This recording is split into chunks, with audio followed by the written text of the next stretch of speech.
నమస్తే, welcome to mid day news. నేను శివాని. బులెటిన్ల ముందుగా హెడ్లైన్స్. అధికారులు ఇష్టమొచ్చినట్లుగా వ్యవహరిస్తున్నారు. టీడీపీ నేతలు దాడులు చేసినా పట్టించుకోలేదన్న పేర్ని నాని.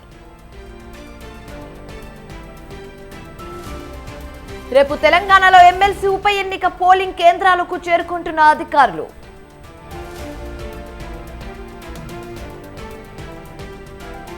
తెలంగాణ సహా పలు రాష్ట్రాల్లో వేడి గాలులు, మధ్యాహ్నం తర్వాత బయటకు రావద్దన్న అధికారులు. కరీంనగర్లో 6 హనుమాన్ భక్తులపై కేసు నమోదు. సీసీటీవీ ఫుటేజ్లను పరిశీలిస్తున్న పోలీసులు. ఐపీఎల్ ఫైనల్ పోరుకు సిద్ధమైన హైదరాబాద్, కోల్కతా. రాత్రికి చెన్నై వేదికగా మ్యాచ్.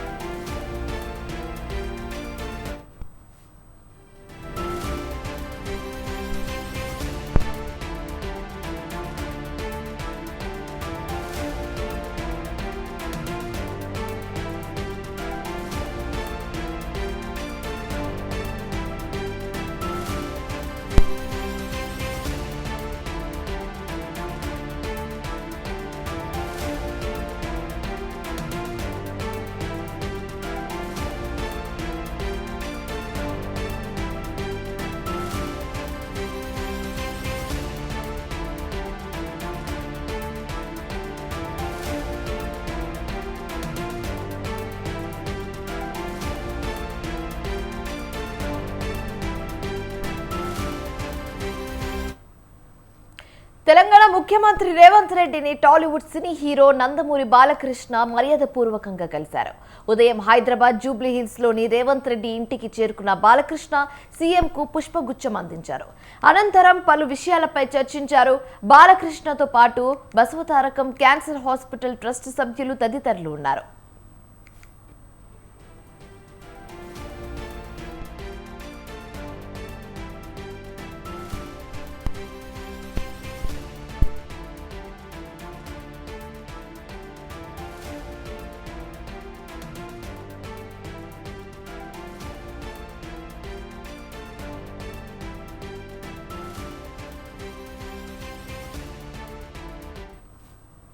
తెలంగాణ ముఖ్యమంత్రి రేవంత్ రెడ్డిని టాలీవుడ్ సినీ హీరో నందమూరి బాలకృష్ణ మర్యాదపూర్వకంగా కలిశారు.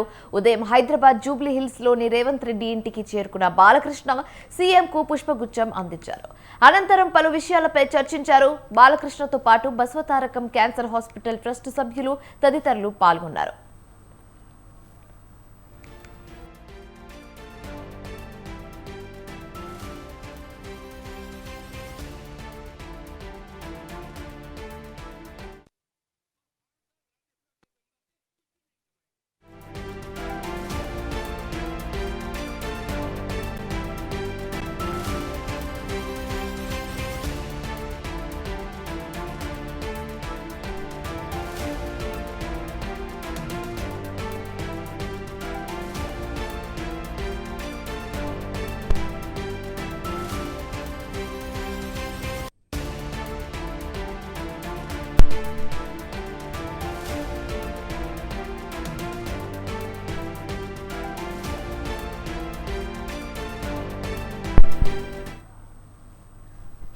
ఎన్నికల తుది పర్వంలో అత్యంత కీలక ఘట్టమైన కౌంటింగ్ కు సమయం ఆసన్నమైంది. జూన్ 4వ తేదీన ఓట్ల లెక్కింపు కోసం అనంతపురం జిల్లాలో ఏర్పాట్లు ముమ్మరంగా సాగుతున్నాయి. అభ్యర్థుల గెలుపోటములను తేల్చే కౌంటింగ్ ప్రక్రియ కోసం అనంత జేఎన్టీయూలో కౌంటింగ్ కోసం సన్నాహాలు జరుగుతున్నాయి. ఈ నెల 13న పోలింగ్ నిర్వహించగా ఈవీఎంలను జేఎన్టీయూ భవన సముదాయంలో స్ట్రాంగ్ రూమ్లో భద్రపరిచారు.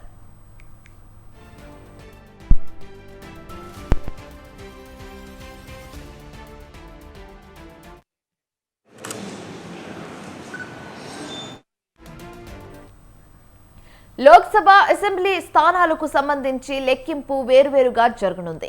ప్రతి అసెంబ్లీ నియోజకవర్గ ఓట్ల లెక్కింపునకు 14 టేబుళ్లను ఏర్పాటు చేయనున్నారు. ఇదే తరహాలోనే లోక్సభ స్థానానికి 14 టేబుళ్ల చొప్పున ఉండనున్నాయి. ఒక్క ఉరవకొండ నియోజకవర్గానికి మాత్రమే 18 టేబుళ్లను ఏర్పాటు చేస్తున్నారు. 8 అసెంబ్లీ స్థానాల పరిధిలో మొత్తం 2236 బూతులు ఉన్నాయి. ఈ మేరకు ఉరవకొండ 15 రౌండ్లకే తుది ఫలితం వెలువడనుంది. కళ్యాణదుర్గం 19 రౌండ్లు, గుంతకల్లు, తాడిపత్రి 20 రౌండ్లు, సింగనమల, అనంత్ అర్బన్, రాప్తాడు 21 రౌండ్లు, రాయదుర్గం 22 రౌండ్లకు లెక్కింపు పూర్తి కానుంది. రాయదుర్గం పరిధిలోని మాత్రమే 296 బూతులు ఉన్నాయి. ఇక్కడ ఎక్కువ రౌండ్లు పట్టే వీలుంది.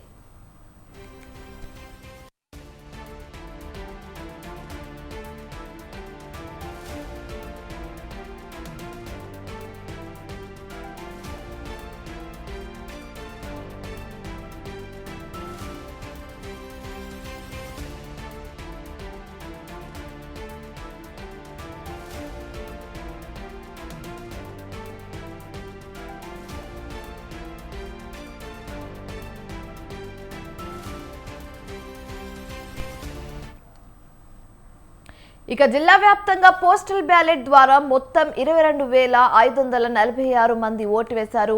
అనంతపురం లోక్సభ స్థానానికి సంబంధించి 20 టేబుళ్ల ద్వారా 3 రౌండ్లలో లెక్కిస్తారు. అదనపు ఏఆర్ఓలు 20 మంది, సూపర్వైజర్లు 20, సహాయకులు 40, సూక్ష్మ పరిశీలకులు 20 మంది లెక్కింపులో పాల్గొంటున్నారు. అసెంబ్లీ స్థానాల విషయానికి వస్తే 34 టేబుళ్లు ఉంటాయి. తాడిపత్రి పరిధిలో మాత్రమే 6 టేబుళ్లు, మిగతా అన్ని నియోజకవర్గాల్లో 4 చొప్పున ఉంటాయి. అనంతలో 4 రౌండ్లు, రాప్తాడులో 3, తాడిపత్రి 1 రౌండు, ఉరవకొండ, గుంతకల్లు, శివగమల, కళ్యాణదుర్గం నియోజకవర్గాల్లో 2 రౌండ్లు పోస్టల్ బ్యాలెట్ లెక్కింపు పూర్తి కానుంది. ఇందుకు 170 మందిని సిబ్బందిని నియమించారు. ఇప్పటికే నిర్దేశిత సిబ్బంది నియామకం కూడా పూర్తి కానుంది.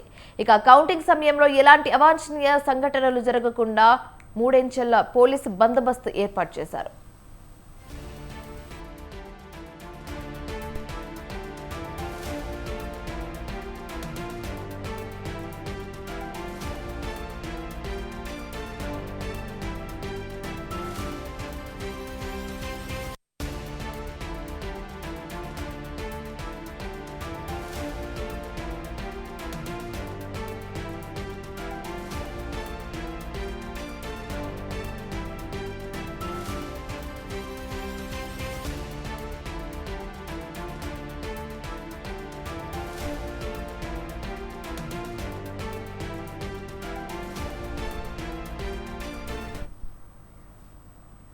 లోక్సభ ఎన్నికల కౌంటింగ్ కు అధికారులు అన్ని ఏర్పాట్లు చేస్తున్నారు. కౌంటింగ్ విధులు సమర్థవంతంగా నిర్వహించాలన్నారు హైదరాబాద్ జిల్లా ఎన్నికల అధికారి రొనాల్డ్ రోస్. ఓట్ల లెక్కింపు ప్రక్రియ పారదర్శకంగా, పగడ్బందీగా జరగాలని, ఏ చిన్న పొరపాటుకు తావివ్వద్దన్నారు. కౌంటింగ్ హాల్లోకి మొబైల్ ఫోన్లను అనుమతించవద్దన్నారు. సిబ్బందికి శిక్షణ కార్యక్రమంలో అధికారులకు దిశానిర్దేశం చేశారు జీహెచ్ఎంసీ కమిషనర్.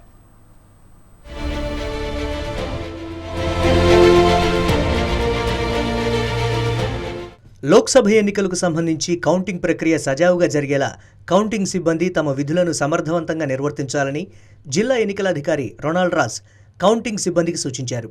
లోక్సభ ఎన్నికల్లో భాగంగా బంజారాహిల్స్లోని కొమరం భీం భవన్లో మైక్రో అబ్జర్వర్లు, కౌంటింగ్ సూపర్వైజర్లు, కౌంటింగ్ అసిస్టెంట్లు, ఏఆర్ఓలకు కౌంటింగ్ ప్రక్రియపై శిక్షణ తరగతులు నిర్వహించారు. కౌంటింగ్ సిబ్బంది ఓట్ల లెక్కింపును సమర్థవంతంగా నిర్వర్తించాలన్నారు. జిల్లాలో ఓట్ల లెక్కింపునకు మొత్తం 16 కౌంటింగ్ కేంద్రాలను ఏర్పాటు చేశామని తెలిపారు. సెగ్మెంట్ల వారీగా ఓట్ల లెక్కింపు పక్కాగా జరిగేలా పర్యవేక్షణ ఉంటుందన్నారు. కౌంటింగ్ ఉదయం 8 గంటలకు ప్రారంభమవుతుందని, నిర్ణీత సమయానికి ఓట్ల లెక్కింపు ప్రారంభించాలన్నారు. ఎలాంటి తప్పిదాలకు ఆస్కారం లేకుండా ఎన్నికల సంఘం నిబంధనలు పాటించాలని సూచించారు. ఓట్ల లెక్కింపు సమయంలో ఈవీఎంలలో ఏదైనా సాంకేతిక సమస్య తలెత్తితే సంబంధిత నిపుణులు అందుబాటులో ఉండి సరిచేస్తారని తెలిపారు.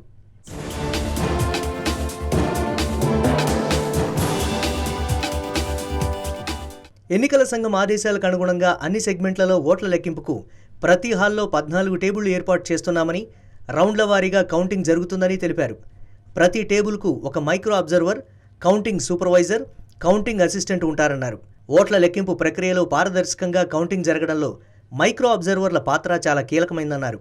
మైక్రో అబ్జర్వర్లు రౌండ్ వారీగా ప్రతి రిపోర్టును ఎన్నికల అబ్జర్వర్లకు ఇవ్వాల్సి ఉంటుందని తెలిపారు. కౌంటింగ్ ప్రక్రియలో ఏ సమస్య ఉన్నా ఏఆర్ఓకు తెలపాలని సూచించారు.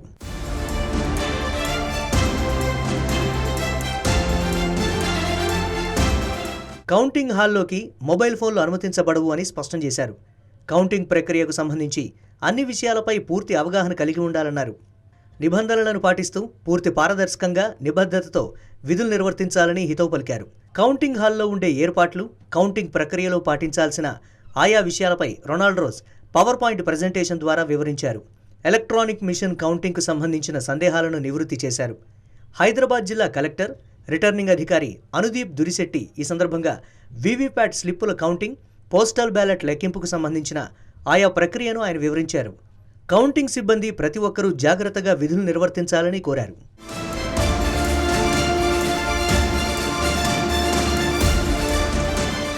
కౌంటింగ్కు అధికారులు అన్ని ఏర్పాట్లు చేస్తున్నారు. జూన్ 4న కౌంటింగ్ జరగనుంది. కేంద్రంలో ఎవరు అధికారంలోకి వస్తారనేది సర్వత్రా ఉత్కంఠ నెలకొంది. రాజకీయ నేతలు ఎవరికి వారే గెలుపు ధీమా వ్యక్తం చేస్తున్నారు. మరి కేంద్రంలో ఏ పార్టీ అధికారం దక్కించుకుంటుందో వేచి చూడాలి.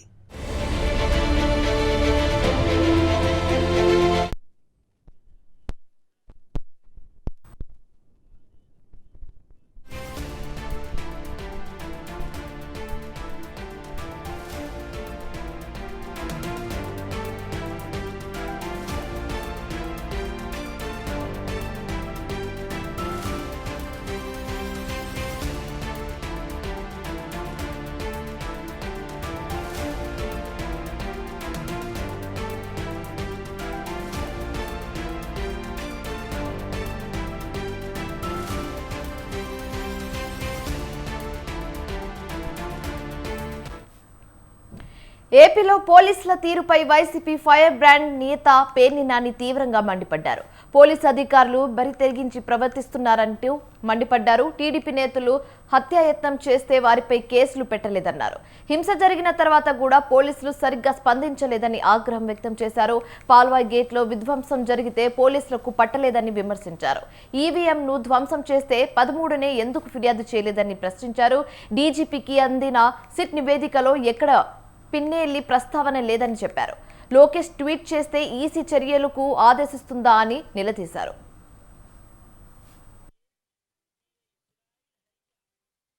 వైఎస్ఆర్ కాంగ్రెస్ పార్టీ ఇవాళ రాష్ట్రంలో మరీ ప్రత్యేకించి పలనాడు ప్రాంతం, అనంతపురం ప్రాంతం, అలాగే చిత్తూరు ప్రాంతం, తిరుపతి పరిసర ప్రాంతాల్లో, చిత్తూరులో పోలీసు యంత్రాంగం జరిగినటువంటి తీరు చూస్తుంటే, అంటే ఎక్కడైతే వైఎస్ఆర్ కాంగ్రెస్ పార్టీ తెలుగుదేశం పార్టీని కోకటి వేళ్లతో సహా పీకి వైఎస్ఆర్ కాంగ్రెస్ పార్టీ పునాదుల్ని బలంగా ఎవరెవరైతే ఏర్పాటు చేస్తున్నారో, ఎవరెవరైతే రాజకీయంగా ప్రజల్లో బలమైనటువంటి పునాదిని వేసుకుంటున్నారో వాళ్ళందరినీ కూడా ఓడించటమే, వాళ్ళని సాధించటమే ధ్యేయంగా ఇవాళ మనంతా కూడా పోలీసు యంత్రాంగం ఈ 3 జిల్లాల్లో మనం చూస్తున్నాం. ఈ రోజు ఈ 3 ప్రాంతాల్లో కూడా ప్రత్యేకించి పోలీసు వ్యవస్థ ఎట్లా అయిపోయిందంటే, ఒక కంటికేమో కాటుకు పెడతారు, మరొక కంట్లోనేమో కారం పోస్తారు. ఇది పోలీసు వ్యవస్థ. ఈ రకమైనటువంటి అధికారుల బరితెగింపు మనం చూస్తున్నాం. ఇవాళ రాష్ట్రంలో మరీ ప్రత్యేకించి పలనాడు ప్రాంతం, అనంతపురం ప్రాంతం, అలాగే చిత్తూరు ప్రాంతం, తిరుపతి పరిసర ప్రాంతాల్లో, చిత్తూరులో పోలీసు యంత్రాంగం జరిగినటువంటి తీరు చూస్తుంటే, ఒక రాజకీయ వ్యక్తి, ఒక రాజకీయ నాయకురాలు బరితెగించి రాష్ట్ర ఎన్నికల సంఘానికి, అంటే చీఫ్ ఎలక్షన్ ఆఫీసర్ గా, చీఫ్ ఎగ్జిక్యూటివ్ ఆఫీసర్ గా రాష్ట్ర ఎన్నికల మొత్తాన్ని ఒంటి చేతి మీద నడుపుతున్నటువంటి ఒక అధికారికి నిష్పక్షపాతంగా ఏ రాజకీయ పార్టీకి, ఆఖరికి అధికార పార్టీకి కూడా వెంట్రుక వాసి కూడా ఒరగకుండా నిష్పక్షపాతంగా ఎన్నికలను నిర్వర్తించాల్సినటువంటి ఎన్నికల వ్యవస్థ, ఒక రాజకీయ నాయకురాలు ఒక పిటిషన్ బరితెగించి పిటిషన్ ఇస్తే, ఫలానా అధికారి ఇంటి చివర రెడ్డి ఉంది, ఫలానా అధికారి రెడ్డి ఉంది, ఫలానా అధికారి బ్రాహ్మణైనప్పటికీ అతని భార్య రెడ్లు, అతని చెల్లి రెడ్లను చేసుకుంది, లేదా ఇట్లాంటి తప్పుడు ఆరోపణలతో దుర్మార్గమైనటువంటి తప్పుడు పిటిషన్ ఒకటి ఇస్తే, ఆ పిటిషన్ ఆధారంగా చర్యలు తీసుకుని ఆ అధికారులను మార్చి, ఇంకా బరితెగింపు ఏంటంటే ఈ అధికారిని తీసి ఫలానా అధికారిని ఏమంటే ఆ అధికారిని వేసి, ఏ అధికారిని తొలగించి ఎవరిని ఏమంటే వారినే వేయటం అనేది ఇది ప్రజాస్వామ్యానికి గొడ్డలు పెట్టి కాదా? ఒక రాజకీయ వ్యక్తి, ఒక రాజకీయ నాయకురాలు బరితెగించి రాష్ట్ర ఎన్నికల సంఘానికి, అంటే చీఫ్ ఎలక్షన్ ఆఫీసర్ గా కేంద్రంలో సంకీర్ణ ప్రభుత్వం తప్పదని అన్నారు APCC media chairman Tulasi Reddy. Congress నేతృత్వంలో ఇండియా కూటమి అధికారంలో వస్తుందని ఆశాభావం వ్యక్తం చేశారు. రాష్ట్రంలో 2014 నాటి ఎన్నికల ఫలితాలు పునరావృతం అవుతాయని చెప్పుకొచ్చారు. కాంగ్రెస్ ఓట్ల శాతం పెరుగుతుందన్న ఆయన కడపలో షర్మిలారెడ్డి గెలుస్తుందని ధీమా వ్యక్తం చేశారు. కేంద్రంలో ఇండియా కూటమి అధికారంలోకి వచ్చే అవకాశాలు కనిపిస్తున్నాయి. మొత్తం లోక్సభ సీట్లు 543. ఏ పార్టీ అయినా సింగిల్ పార్టీగా అధికారంలోకి రావాలంటే మ్యాజిక్ ఫిగర్ 272 లోక్సభ సీట్లు గెలవాలి. కానీ ప్రస్తుత పరిస్థితులు చూస్తూ ఉంటే ఏ పార్టీ కూడా సొంతంగా సింగిల్ మెజార్టీ వచ్చే పరిస్థితి కనిపించలేదు. కాబట్టి ఖచ్చితంగా కేంద్రంలో సంకీర్ణ ప్రభుత్వం అధికారంలోకి వస్తుంది. ఆ సంకీర్ణ ప్రభుత్వం కూడా ఇండియా కూటమి అధికారంలోకి వచ్చే అవకాశాలు కనిపిస్తూ ఉన్నాయి. కారణం కాంగ్రెస్ పార్టీ కంటే బీజేపీకి కొన్ని సీట్లు సింగిల్ పార్టీగా ఎక్కువ వచ్చినప్పటికీ కూటమికి సంబంధించి అంతో ఇంతో సీట్లు వచ్చే పార్టీలు టీడీపీ, నితీష్ కుమార్ జేడీయూ. కాబట్టి ఈ ఎన్నికల్లో కేంద్రంలో ఇండియా కూటమి సంకీర్ణ ప్రభుత్వం వచ్చే అవకాశాలు స్పష్టంగా కనిపిస్తున్నాయి కాంగ్రెస్ నేతృత్వంలో. ఈ ఎన్నికల్లో కేంద్రంలో ఇండియా కూటమి అధికారంలోకి వచ్చే అవకాశాలు కనిపిస్తున్నాయి. మొత్తం లోక్సభ సీట్లు 543. ఏ పార్టీ అయినా సింగిల్ పార్టీగా అధికారంలోకి రావాలంటే మ్యాజిక్ ఫిగర్ 272 లోక్సభ సీట్లు గెలవాలి. కానీ ప్రస్తుత పరిస్థితులు చూస్తూ ఉంటే ఢిల్లీ లిక్కర్ కేసులో అరెస్టే జైల్లో ఉన్న కవితను కలిసేందుకు ఆమె తండ్రి గులాబీ బాస్ కేసీఆర్ ఇప్పటి వరకు ఎందుకు వెళ్లలేదు? కవిత అరెస్ట్ అయి 2 నెలల పాటు జైల్లోనే ఉన్న కారు పార్టీ అధినేత ఎందుకు హస్తిన వైపు కన్నెత్తి చూడలేదు? కూతుర్ను పరామర్శించేందుకు వస్తే విపక్షాలు విమర్శలకు ఆస్కారం ఇచ్చినట్లు అవుతుందని కేసీఆర్ భావిస్తున్నారా? అందుకే గులాబీ బాస్ సైలెంట్ గా ఉన్నారా? అసలు కారు పార్టీ అధినేత మధ్యలో ఏముంది?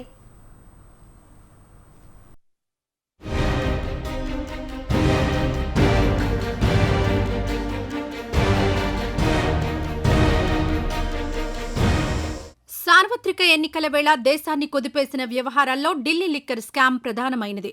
ఈ కేసులో మార్చి 15న అరెస్టై 2 నెలలకు పైగా జైల్లోనే ఉంటున్నారు బీఆర్ఎస్ ఎమ్మెల్సీ కల్వకుంట్ల కవిత.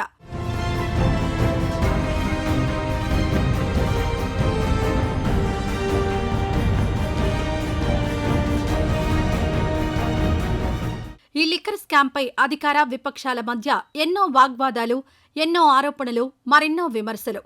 ఇదంతా ప్రతిపక్షాలను అణచివేసేందుకు కేంద్రం అమలు చేస్తున్న కుట్ర అని విపక్ష నేతలు ఆరోపిస్తుంటే తప్పు చేశారు కాబట్టే ఈ విచారణలు, జైలు అంటోంది అధికార బీజేపీ.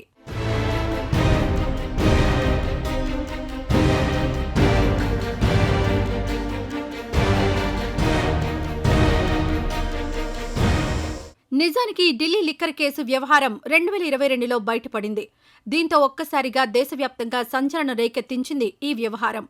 తొలుత ఈ విషయంలో సీబీఐ విచారణ జరిపించగా ఆ తర్వాత ఈడీ ఎంట్రీ ఇచ్చింది.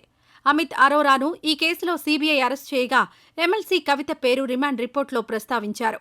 దీంతో మొదట కవిత నివాసంలో ఆమెను విచారించింది సీబీఐ. ఆ తర్వాత ఈడీ పలుమార్లు నోటీసులు ఇచ్చింది. ఆ తర్వాత కవితను అరెస్ట్ చేశారు.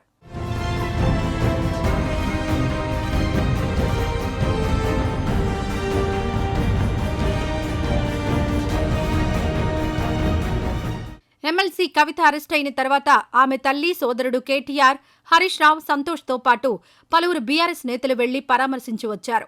అయితే 2 నెలలకు పైగా సమయమైనా ఇంతవరకు తన కూతురు కవితను చూసేందుకు, పరామర్శించేందుకు బీఆర్ఎస్ అధినేత కేసీఆర్ మాత్రం ఢిల్లీకి రాలేదు. దీంతో కారు పార్టీ అధినేత ఎందుకు రాలేదన్న చర్చ సాగుతోంది.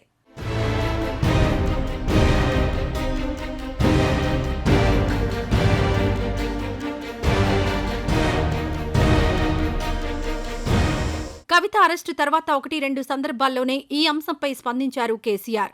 కేంద్రంలో ఉన్న బీజేపీని ఉద్దేశిస్తూ రాజకీయంగా విమర్శలు గుప్పించారాయన. ఢిల్లీ లిక్కర్ స్కామ్లో కవిత ప్రమేయం లేకపోయినా రాజకీయ కక్షతోనే ఆమెను అరెస్ట్ చేశారని ఆరోపించారు. గతంలో తెలంగాణలో జరిగిన ఎమ్మెల్యేల ప్రలోభాల కేసులో బీజేపీ కీలక నేత బిఎల్ సంతోష్కు నోటీసులివ్వడంతో పాటు కమలం పార్టీ జాతీయ కార్యాలయానికి పోలీసులు వెళ్లడంతోనే తనను టార్గెట్ చేసి కవితను అరెస్ట్ చేశారంటూ ఆరోపణలు గుప్పించారు. ఇలా 1-2 మినహా పెద్దగా స్పందించలేదు మాజీ సీఎం కేసీఆర్. उन्होंने हर आदमी को, हर चीज को, हर सीएम को तंग किया पूरे देश में. नरेंद्र मोदी ने साफ है, इतने सरकारें वो गिराए, इतने एमएलएस को वो खरीदे, कितना गंदा काम उन्होंने किया देश जानता है. इसी में एक अरविंद केजरीवाल और के चंद्रशेखर राव उनके हाथ नहीं लग रहे थे, बिल्कुल नहीं लग रहे थे. हम अपने तौर पर चला रहे थे और हम पावरफुल थे. तो इसलिए पॉलिटिकल बेनिफिट के लिए एक उन्होंने साजिश रचा.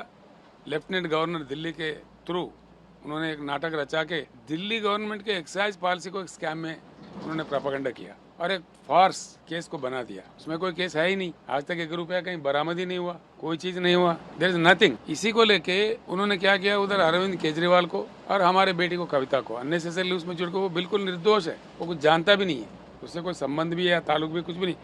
नंबर 1 तो मैं ये कहना चाहूंगा, डटकर कहना चाहूंगा, Delhi liquor scam is not a scam at all. It's a scam created by Mr. Narendra Modi. It's a political scam of Narendra Modi. I openly say it to the whole country. It's not a scam at all.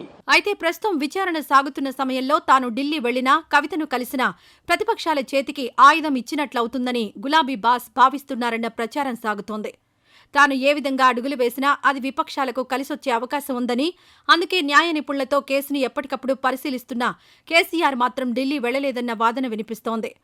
ఒకసారి బెయిల్పై ఆమె బయటకొచ్చాక దీనిపై పూర్తి స్థాయిలో గులాబీ boss స్పందిస్తారని, అప్పటి వరకు ఇదే వ్యూహంతో ఉంటారన్న అభిప్రాయం వ్యక్తమవుతోంది.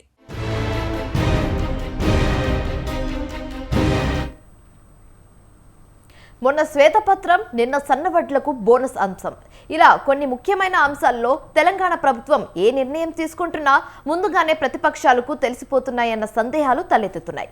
దీంతో లీగ్ వీరులెవరు అన్న దానిపై తీవ్రంగా చర్చ జరుగుతుంది. అయితే ఈ అంశంపై ఇప్పటికీ దృష్టి పెట్టిన రేవంత్ రెడ్డి సర్కార్ ఎన్నికల ఫలితాల తర్వాత వారి భర్తం పట్టాలని భావిస్తుంది.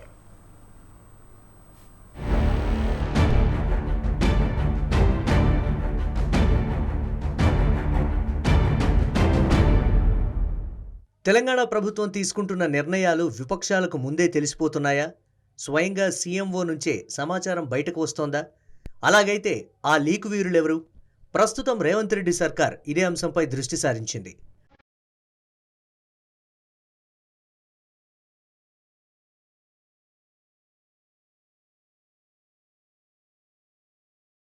శాసనసభ ఎన్నికల అనంతరం తెలంగాణలో గతేడాది కొత్తగా కాంగ్రెస్ నేతృత్వంలో ప్రభుత్వం ఏర్పాటైంది.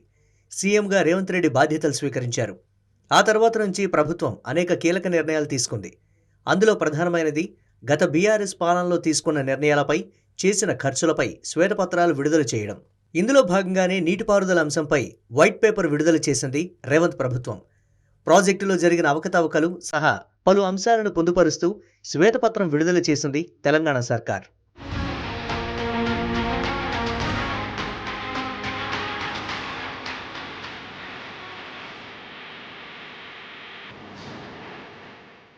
ఇంతవరకు బాగానే ఉన్నా ఇక్కడే ఒక కీలక అంశం దాగుంది. వైట్ పేపర్ విడుదల చేసిన సందర్భంలో అసెంబ్లీలో తెలంగాణ ప్రభుత్వం తరపున సీఎంతో పాటు సంబంధిత శాఖ మంత్రి పలు కీలకమైన అంశాలను, ప్రశ్నలను లేవనెత్తారు. ప్రతిపక్షాన్ని కార్నర్ చేసే ప్రయత్నం చేశారు. అయితే ఈ సందర్భంగా జరిగిన చర్చలో ప్రభుత్వం సంధించిన అన్ని ప్రశ్నలకు సమర్థవంతంగా సమాధానం చెప్పారు బీఆర్ఎస్ ఎమ్మెల్యేలు. అంతేకాదు సర్కారు లేవనెత్తిన అంశాలను సైతం ప్రస్తావించారు. ఇంకా చెప్పాలంటే ఈ చర్చ సందర్భంగా ప్రభుత్వంపై ప్రతిపక్షం పైచేయి సాధించిందన్న అభిప్రాయం సామాన్య ప్రజానీకంలో సైతం కలిగిందని అనడంలో ఏమాత్రం సందేహం లేదనే చెప్పాలి.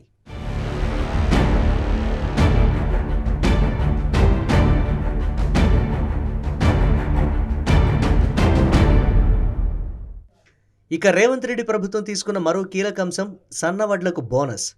వాస్తవానికి ఈ అంశాన్ని కేబినెట్ అజెండాలో పెట్టి నిర్ణయం తీసుకోవాలన్నది ప్రభుత్వం ఆలోచన. ఇదే అంశాన్ని సీఎం ఇతర ముఖ్య నేతలతో చర్చించినట్లు సమాచారం. అయితే ఇదంతా జరక్కముందే సన్నవడ్లకే కాదు అన్ని రకాల వడ్లకు సైతం బోనస్ ఇవ్వాలని గులాబీ పార్టీ నేతలు డిమాండ్ చేశారు. ఇది కూడా హాట్ టాపిక్గా మారింది.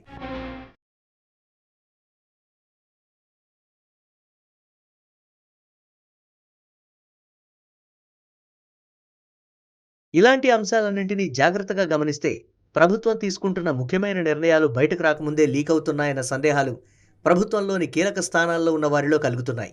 అది నీటిపారుదల శాఖపై శ్వేతపత్రం కావచ్చు, సన్నవడ్లకు బోనస్ అంశము కావచ్చు. ఇలా ఏది తీసుకున్నా విపక్షం సమర్థవంతంగా ముందుగా తమ వాణి వినిపించడాన్ని లోతుగా విశ్లేషిస్తే సమాచారం ముందే బయటకు వస్తోందన్న విషయం ఎవరికైనా ఇట్టే అర్థమవుతుందన్న అభిప్రాయము మరికొందరిలో వ్యక్తమవుతోంది.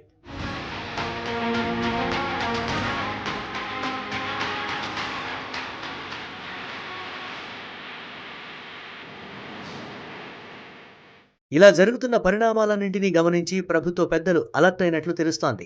సీఎంఓతో పాటు ఇతర డిపార్ట్మెంట్లలో ఉన్న కీలక అధికారులు కొందరు సమాచారాన్ని ప్రతిపక్షానికి అందిస్తున్నారన్న అనుమానాలు ఈ సందర్భంగా బలపడుతున్నాయి. గత బీఆర్ఎస్ ప్రభుత్వంలో ప్రాధాన్య శాఖలు నిర్వహించిన మంత్రుల వద్ద పనిచేసిన కొందరు అధికారులే ఈ వ్యవహారానికి పాల్పడుతున్నట్లుగా ఇప్పటికే ఇంటెలిజెన్స్ అధికారులు ముఖ్యమంత్రికి ఓ మేరకు నివేదిక ఇచ్చినట్లుగా తెలుస్తోంది.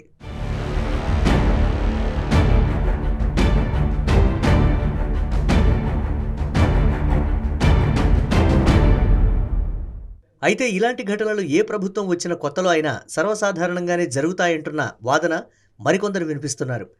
అందుకే ఏ ప్రభుత్వం కొత్తగా ఏర్పాటైనా ముఖ్యమంత్రి బాధ్యతలు చేపట్టినా మొదట చేసే పని అధికారుల బదిలీలే. ఆ దిశగా ఇప్పటికే ప్రస్తుతం సీఎం రేవంత్ రెడ్డి కొందరిని బదిలీ చేశారు. మరికొందరిని ట్రాన్స్ఫర్ చేసేందుకు సిద్ధమయ్యారు. అయితే ఈలోగా ఎన్నికలు రావడంతో ఆ పనుల్లో ఫుల్ బిజీగా ఉన్నారాయన. అయితే ఇప్పటికే అలాంటి వారిపై ప్రభుత్వం నిఘా పెట్టిందని, సార్వత్రిక ఎన్నికల ఫలితాల తర్వాత వారి భరతం పట్టడం ఖాయమన్న వాదన వినిపిస్తోంది.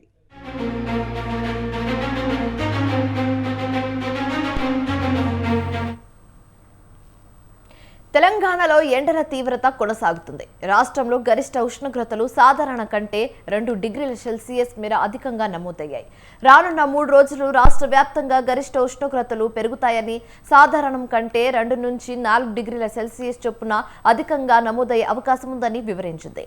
రాష్ట్రంలో ప్రధాన నగరాల్లో నమోదయ్యే ఉష్ణోగ్రతలు పరిశీలిస్తే గరిష్ట ఉష్ణోగ్రత ఆదిలాబాద్లో 44.0 డిగ్రీల సెల్సియస్, కనిష్ట ఉష్ణోగ్రత నల్గొండ, మహబూబ్ నగర్లో 25.2 డిగ్రీల సెల్సియస్ చొప్పున నమోదైంది.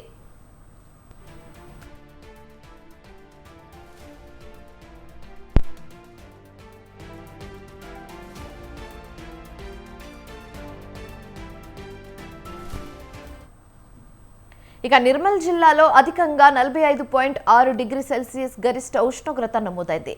జగిత్యాల జిల్లా అల్లీపూర్లో 44.9 డిగ్రీ సెల్సియస్, కామారెడ్డి జిల్లాలో 44.8 డిగ్రీ సెల్సియస్, ఆదిలాబాద్ జిల్లా బేలాలో 44.7 డిగ్రీ సెల్సియస్, నిజామాబాద్ జిల్లా వైల్పూర్ 44.6 డిగ్రీ సెల్సియస్ చొప్పున గరిష్ట ఉష్ణోగ్రతలు నమోదయ్యాయని వాతావరణ శాఖ తెలిపారు.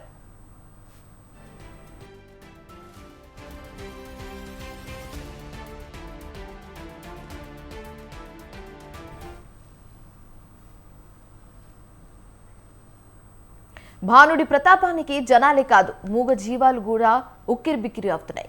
ఉదయం 8 గంటల నుంచే సూర్యుడి సుర్రుమనిపిస్తుంటే ఎండ తాపానికి దాహంతో అల్లాడిపోతున్నాయి. ఇలాంటి ఓ ఘటనే మహబూబాబాద్ జిల్లాలో చోటు చేసుకుంది. జిల్లా కేంద్రంలోని నెహ్రూ సెంటర్లో ఏర్పాటు చేసిన ఓ చలివేంద్రంలో నీళ్లు తాగి దాహాన్ని తీర్చుకునే యత్నం చేసింది. అందులో భాగంగానే ఆవు ట్యాప్ ఆన్ చేయాలని చూసింది. అయితే అది గమనించిన స్థానికులు ట్యాప్ ఆన్ చేసి ఆవు దాహాన్ని తీర్చింది.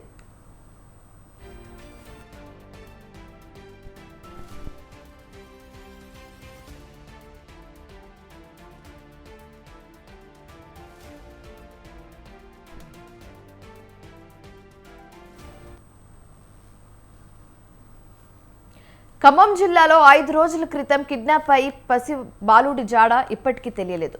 సత్తుపల్లి గుడిపాడులో అర్ధరాత్రి తల్లి పక్క నుంచి అదృశ్యమయ్యాడు దేవాంశ్. అయితే 5 రోజులైనా తమ బిడ్డ ఆచూకీ తెలియకపోవడంతో కన్నీరు మున్నీరుగా విలపిస్తుంది బాలుడి తల్లి. ఎలాగైనా తన బిడ్డను వెతికి తీసుకురావాలని పోలీసులకు మొరపెట్టుకుంటుంది. అయితే 2 బృందాలుగా బాలుడి కోసం గాలిస్తున్నాయి. త్వరలోనే దేవాంశ్ ఆచూకీ కనుక్కొని తల్లిదండ్రులకు అప్పగిస్తామని చెప్తున్నారు సత్తుపల్లి సిఐ కిరణ్.